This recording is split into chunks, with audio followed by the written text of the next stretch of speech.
Είμαστε εδώ σήμερα για να σας περιγράψω δύο νέες τεχνικές φινιρίσματος επιφανειών που έχουν υποστεί την τεχνική Pietra Spacata. Όλα ξεκινούν φυσικά με την εφαρμογή του προϊόντος Primus, όπως θα δούμε ευθύς αμέσως. Συνεχίζουμε με την εφαρμογή του προϊόντος Segui il tuo istinto.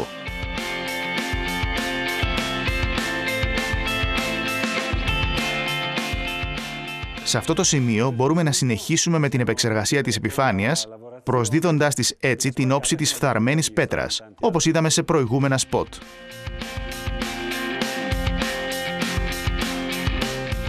Ορίστε, ήρθε η ώρα του γυαλίσματος. Πριν προχωρήσουμε στην εν λόγω διαδικασία, θα σας δείξω ένα μικρό εργαλείο το οποίο θα σας διευκολύνει αφού κάνει την όλη διαδικασία εξαιρετικά πιο απλή και γρήγορη. Το σπρέι. Ψεκάστε με λίγο νερό τις ρογμές του τοίχου και ευθύς αμέσως η επεξεργασία της επιφάνειας θα γίνει πιο απλή και γρήγορη.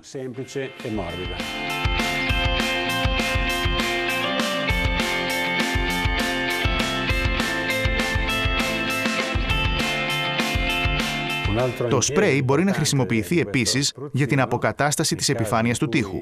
Αρκεί ένα ψέκασμα και αμέσως μετά ένα πέρασμα αντίστροφης φοράς με τη σπάτουλα. Έτσι λοιπόν η επιφάνεια ευθυγραμμίζεται και μοιάζει πιο όμορφη.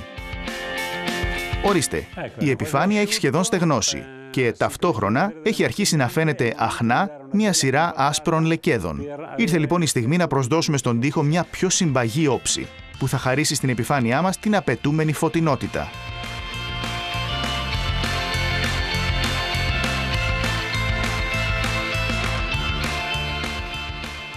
Ορίστε, το φινίρισμα της Pietra Spacata έχει στεγνώσει πλήρως και πλέον διαθέτει έναν συνδυασμό επεξεργασμένων και λίων επιφανειών ταυτόχρονα. Εδώ θα εφαρμόσουμε κάποια πολύ πιο εκλεπτισμένα και ίσως πιο τζόγια φινιρίσματα. Όλα τα παραπάνω όμως ξεκινούν από μια κοινή βάση, το προϊόν χαρά.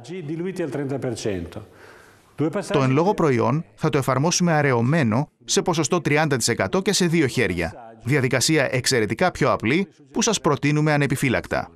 Μπορούμε να συνεχίσουμε.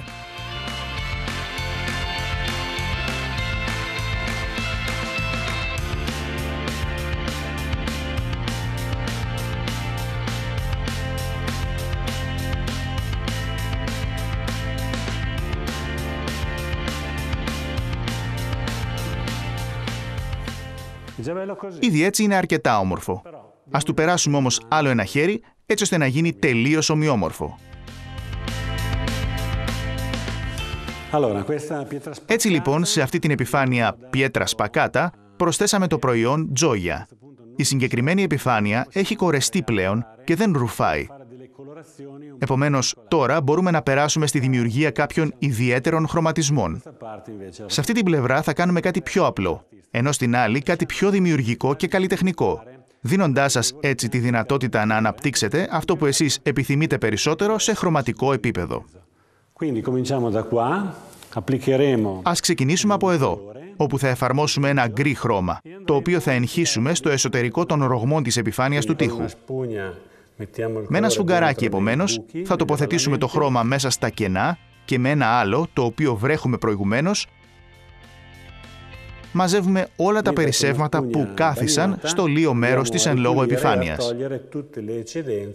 Με τον τρόπο αυτό προσδώσαμε βάθος και δημιουργήσαμε μια σειρά χρωματιστών ρογμών.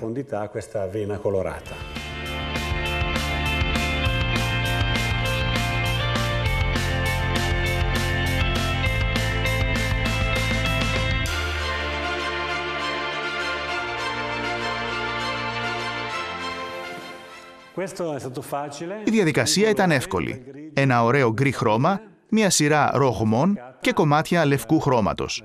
Ας πάμε τώρα σε κάτι πιο πολύπλοκο. Σε μια σειρά ρογμών δηλαδή, διαφορετικού χρώματος, απελευθερώνοντας έτσι τη δημιουργικότητά σας. Πρώτα όμως πρέπει να σας δώσουμε τις απαραίτητες οδηγίες. Τώρα θα σας δείξουμε πώς να επιτύχετε αυτό το αποτέλεσμα. Ξεκινάμε επομένως από το χρώμα της σκουριάς, το οποίο θα χρησιμοποιηθεί σαν βάση για την επεξεργασία που θα ακολουθήσει, αραιωμένο σε ποσοστό 30%.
Ορίστε, εδώ έχουμε μία όμορφη σειρά ρογμών σε καφετί και χρυσαφένιο χρώμα, που ταιριάζει φανταστικά στην επιφάνεια της πιέτρας πακάτα.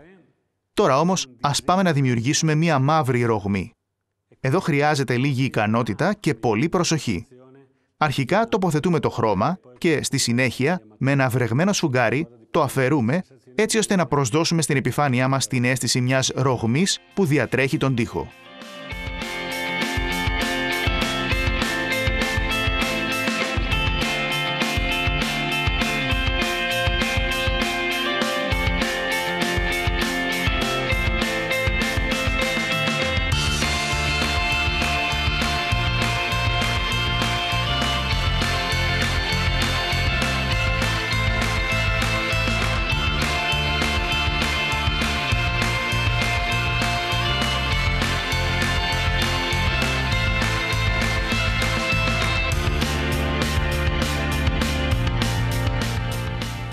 Φανταστικό, έτσι.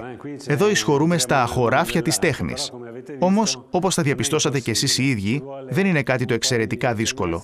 Το μόνο που χρειάζεται είναι λίγη αποφασιστικότητα και αφοσίωση. Και το τελικό αποτέλεσμα είναι εξαιρετικό. Σε κάθε περίπτωση, θα σας έρθει όρεξη για δημιουργία και πειραματισμό με όλες αυτές τις τεχνικές που σας δείξαμε. Εδώ έχουμε μία απλή εφαρμογή, ενώ εδώ δίπλα μία πιο δύσκολη, αλλά άκρως δημιουργική. Αμφότερες ολοκληρώνονται με την εφαρμογή του προϊόντος βέτρο, με σφουγγάρι, σε καθαρή μορφή, εφόσον πρόκειται για το προϊόν που κυκλοφόρησε φέτος, ή αραιωμένο αν πρόκειται για παλαιότερη έκδοσή του. Σε αυτό το σημείο, ο τοίχος μας ολοκληρώθηκε.